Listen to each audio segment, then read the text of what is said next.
Соработува со надлежните, но не открива детали. Директорот на АНБ Виктор Димовски 3,5 месеци откако во претрес на домот на осомничената Фросина Ременски беа најдени доверливи документи, не соопштува јавно дали во тие државни тајни се скриени сериозни кривични дела, како што тврдеше пратеничката осомничена во случајот Рекет. Сме во комуникација со надлежните институции во нашата земја, се она што е побарано соодветно согласно расположливата документација информирани се надлежните институции и доколку се цени дека има потреба, веројатно тоа прашање ќе треба да се обратите до нив. Не е завршена како постапка да истрага предметот во обвинителството. Само вие сте пратили што ви побарало.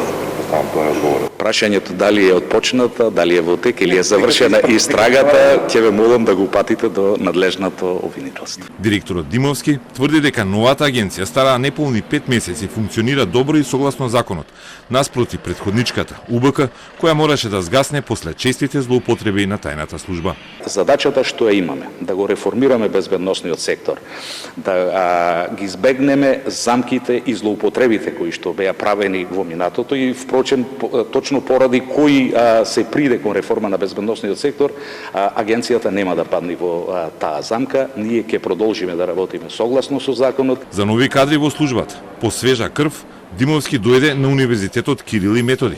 Подпишаа меморандум за соработка со ректорот Јанкуловски, а АНБ ќе им понуди работа на недобрите студенти од техничките и општествените науки. Одвивање на практична обука за студентите од нашиот универзитет, понатаму користење на библиотечниот фонд на универзитетот за потребите на агенцијата, понатаму помош и заедно помагање околу некои стратешки документи што се важни за агенцијата.